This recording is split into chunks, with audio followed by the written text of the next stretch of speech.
What's up? It's Iceman, the coolest dude on YouTube, hooking you guys up with a nice cold video, and today I am bringing you guys another awesome episode of Growing Up with Iceman. Now, as you can read in the title, it's going to be about two of my best April Fool's pranks from my childhood, and the first one takes place in 7th grade, and I want to give you guys a little bit of background history before we dive right into the prank. So in 7th grade, I loved going to art class. It's why I went to school. I've always been artistic and I've always enjoyed showing that side of me.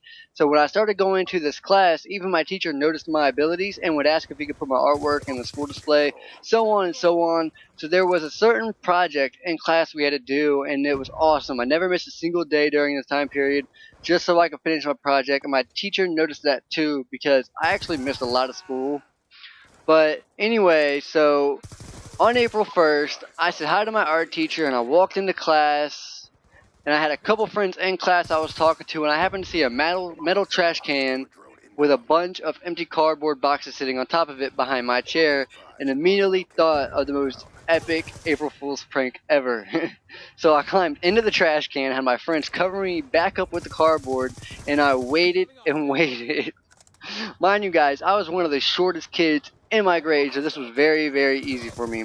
So I sat there patiently waiting for my teacher to come back from the hall duty, and he starts calling out names alphabetically. Well, my last name starts with an H, so I knew it was only a matter of time before I was called. So before you know it, he calls my name, and here I am, like silently giggling in the trash can, you know, peeking through a little like hole, and he's looking around the room saying, "Where's Christian?" I saw him come in here, I know he's here, and he starts looking under tables, he even looks behind one of the counters, and eventually he finds his way over by my chair. I let him look for a second, and no one in the class said a word, but then bam, I popped out of the trash can and yelled April Fools, and my teacher was so shocked, he fell back over a chair, then got up, grabbed me by the arm, took me to the office. I sat there for about 5 minutes, and the assistant principal came out of her office and told me that they called my mom to pick me up because they don't know what I have planned for the rest of the day. I was that much of a prankster in school. Like, I was so blown too because I had so much planned for that day. But, you know, things happen, and, you know, they knew what I was up to. I mean, I was in the office a lot when I was in school, so they knew, and I can't blame them because I probably would have done the same thing if that was my job. I mean, I just knocked a teacher over a chair because I scared him so bad, but it was worth the memory, and it sucked when the teacher left the school because out of all teachers, this guy was definitely my favorite teacher. He was the most cool guy I ever met.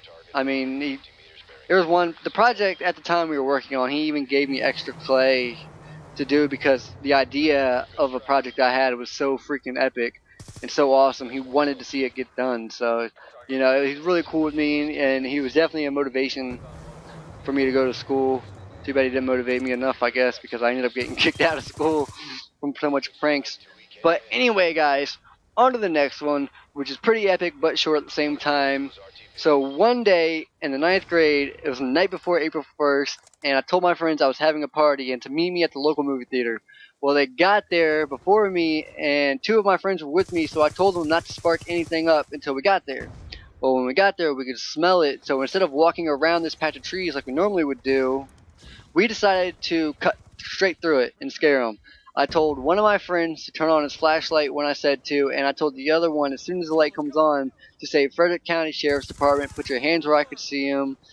And man, when we did that, oh my other friends ran so fast, guys, we couldn't even see them. I mean, so we went back to the movie theater and we started talking to these kids. They were the Flooks is what they were called because they were all brothers and they all had the same last name, and so we called them the Flooks. We started talking to them and all this stuff about it and told them what we just did. And later on, we see our friends coming back to the movie theaters, you know, from up the road. They were walking and they're, you know, like panting and breathing heavy and all this stuff. And we asked them, like, we played it off and we're like, "Man, what happened?" And they're like, "Man, the cops came when we were smoking, man. I don't know if it's safe to be here, this and that, this and that." And I see one of my friends, like, he's kind of bleeding in the lip, his shirt's torn, and I asked him what happened. And he said when he was running, he ran into a barbed wire fence. He actually ran. He said he didn't see it, and he ran straight into a barbed wire fence. So, I know that's not funny, but at the same time, it's pretty funny because they weren't even running from cops. But anyway, hope you guys enjoyed those pranks. I'm out of here.